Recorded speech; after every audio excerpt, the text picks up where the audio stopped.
on se retrouve dans la salle de bain ce matin pour se faire un petit maquillage ensemble et se changer les idées pour sortir un peu de cette bulle anxiogène dans laquelle on vit. J'ai travaillé mon teint avec donc la base éclat, ensuite j'ai mis mon fond de teint en crème, j'ai travaillé mon bronzer avec le Barley Bronze et ensuite j'ai mis une petite touche de blush avec le Cinnamon Latte. C'est un passe-partout, celui-ci il va aller à toutes les carnations. Donc là on a fait notre teint, je vais venir fixer avec ma brume fixatrice et je vais travailler maintenant mes yeux avec la palette numéro 9 qui est aussi constituée de teintes universelles, donc du coup qui vont aller à toutes les couleurs d'iris.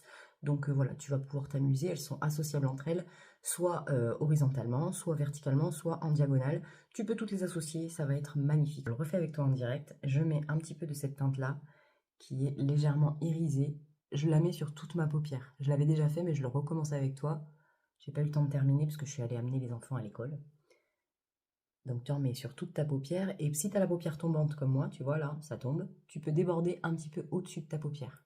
Ensuite, je vais venir travailler avec celui du milieu.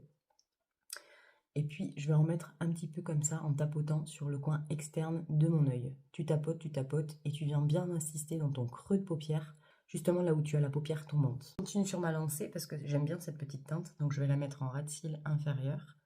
Je vais remettre un petit peu de mon irisé clair au coin interne de mon œil pour apporter un point de lumière.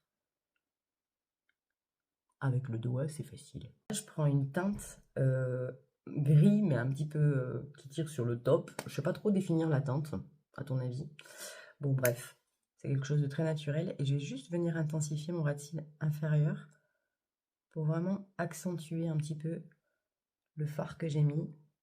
On ne juge pas ma tête. Ok? On va recourber nos cils pour vraiment les relever au maximum et avoir un volume de fou. Alors, le Twisted, c'est la brosse double embout.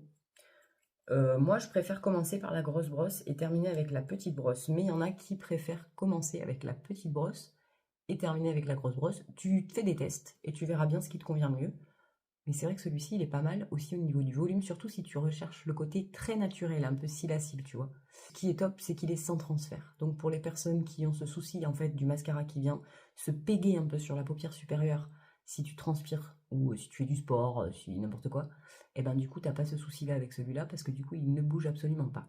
Je sais pas si dans la vidéo, tu vas pouvoir te rendre compte, en fait, de la première couche que j'ai mis, et surtout de la définition cils-à-cils que je te parle, en fait, par rapport au mascara 4D que j'utilise d'habitude, qui lui donne vraiment l'effet un peu plus paquet, j'ai envie de dire, donc plus fourni au niveau de tes cils. Ce qui est pas mal aussi avec le Twisted, c'est que du coup, tu vas pouvoir attraper aussi les petits cils du bas. Ça, c'est une chose que je maquille jamais, moi, je fais jamais